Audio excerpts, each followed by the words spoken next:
What's going on, everyone? It's your boy here, welcoming you to the premiere episode of Tommy Reads X-Men, a series in which I hope to read every issue of Uncanny X-Men available, or the ones at least I can get my hands on. First, a quick aside about our review process. We're going to talk not panel by panel, but more what I enjoyed about each issue, some thoughts I had while reading it, call out a few things that I thought were weird or interesting. Just have fun with it. These are the first time I'm really rereading these old issues, and I decided to start with the physical format, so I picked up this. This is the Marvel Epic Collection, Marvel Children of the X-Men Children of the Atom. It collects the first 23 issues of X-Men, after which we're probably going to have to move on to Marvel Unlimited, which I was lucky to get a subscription to this Valentine's Day from my wife. But, having said that, let's kick it off now. Issue 1, The X-Men. They are not uncanny yet, they are just The X-Men. September 1963 was when our mutants first entered our world. Written by Stan the Man Lee and artwork by Jack the King Kirby. Two megastars at the height of their powers, man. Our first appearances are the core X-Men we're going to follow on this journey for quite a bit. We have Professor X, Charles Xavier. He is the founder of the X-Men, and they live and train at his home, which he has turned into a school, the Xavier School for Gifted Youngsters. It is there we meet our teenage superheroes. Cyclops, aka Scott Summers. Jean Grey, the Marvel Girl, except she's not called that yet in this issue. Iceman, who is our youngest X-Men, and I think he's around 14 or 15. We have the Angel, Warren Worthington III, which is a rich guy name if I've ever heard one. Beast, Dr. Hank McCoy, except he's not a doctor yet, but we'll give him his Dr. Flowers in due time. And Magneto makes his first appearance as well. He is perhaps the greatest villain in X-Men lore. That could be up for argument, but that's what I think. He's great. Is he a villain? We'll get to that later. Anyway, Magneto, he has a ton of names, but he is just called Magneto in this one. He's yet to get the aliases. The story starts out a little weird to me, at least the first couple panels are of the X-Mansion and Professor X just looking longingly out the window at what we don't know. Now, I wasn't alive in 1963, but I imagine seeing some rich old guy looking out a window at the first page of your comic is, who couldn't relate to that, right? Professor X, he calls the X-Men to come meet him. At the time, they've been training probably less than a year. Cyclops, Iceman, Angel, Beast, they're the core X-Men. He tells them that we're going to have a new member, so get ready for a young, attractive girl, which is all he told them about her, which is weird. He didn't tell them anything about powers, anything about where he found her, just that this hottie McHot is coming to the school. All the X-Men are excited about it except for Iceman. He couldn't really be bothered with it. Iceman is quickly established as our comic relief. Every time we see him, he's making an ice-related pun. Hopefully that stops in the first few issues, but we'll see. The ones I've read so far, that has not been the case. Charles then introduces Jean to everyone. He calls Scott Slim Summers, which is a little odd, not calling him by his first name, but rather his nickname. I don't know if anyone introduces you by your nickname, nobody, or physical appearance, as Scott is very slim.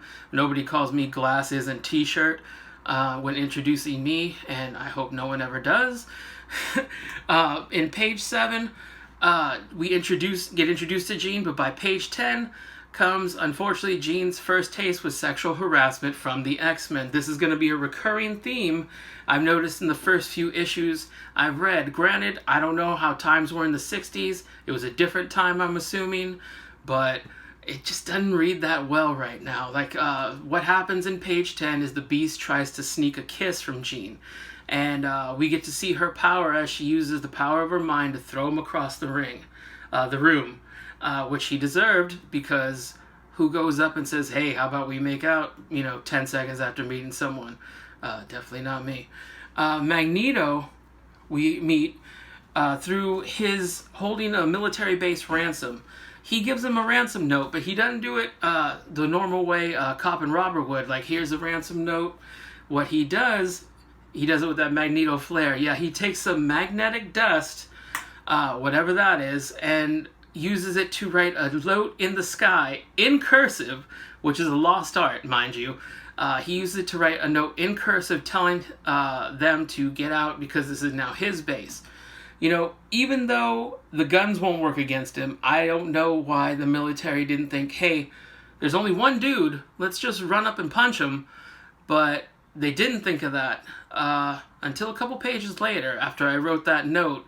And then he had some kind of force field mumbo jumbo on him, so they couldn't touch him.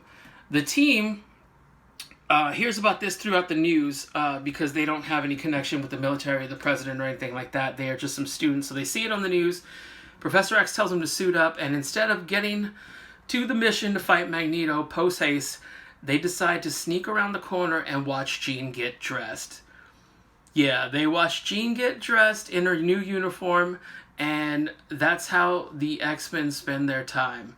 Very creepy.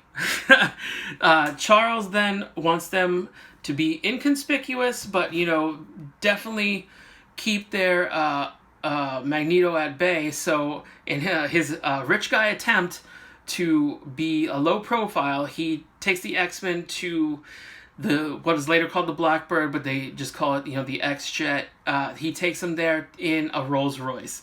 So, you know, rich guy problems, but Charles decides the X-Men need to show themselves to the world because this is a bigger threat than the military can handle. During the battle, even though everyone is using their code names, Iceman, use your ice shield, whenever Jean does something, the other X-Men call her Gorgeous, Dollface, Hun. Again, different time, but I mean, Jean's got it pretty rough. Cyclops is quickly established as the team leader. He is the field commander, whereas Charles is the one who organizes the team.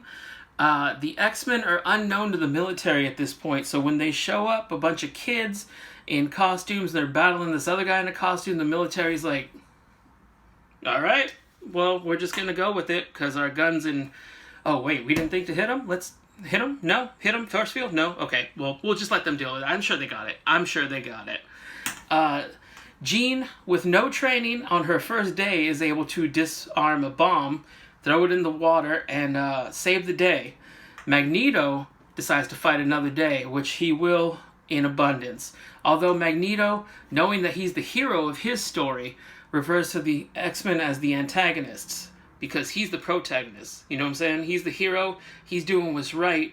We haven't yet established, and I'm going a little ahead of time here, but we haven't established that he and Charles are friends, that they know each other.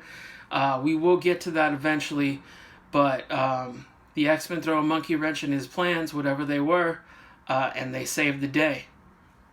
The first issue is fairly straightforward. We meet everyone, they do a thing, they get the W, and we check in with them in another adventure. For the first adventure, we did sexual harassment of Jean Grey aside. I did enjoy this. It was a fun read. It introduced a lot of my all-time favorite characters: Magneto, Cyclops, Iceman. Several other characters are going to be favorites later on, but these three were established in the first episode, and it was really good. I really enjoyed it, so I'm going to give it an 8 out of 10. Yeah, so this has been the first issue of X-Men. Thank you for checking it out. Thank you for watching Tommy Reads X-Men. I'll be back soon with the next one, hopefully. Yeah, we'll check out these issues together, and I'll keep reading them and keep talking about them. Thank you.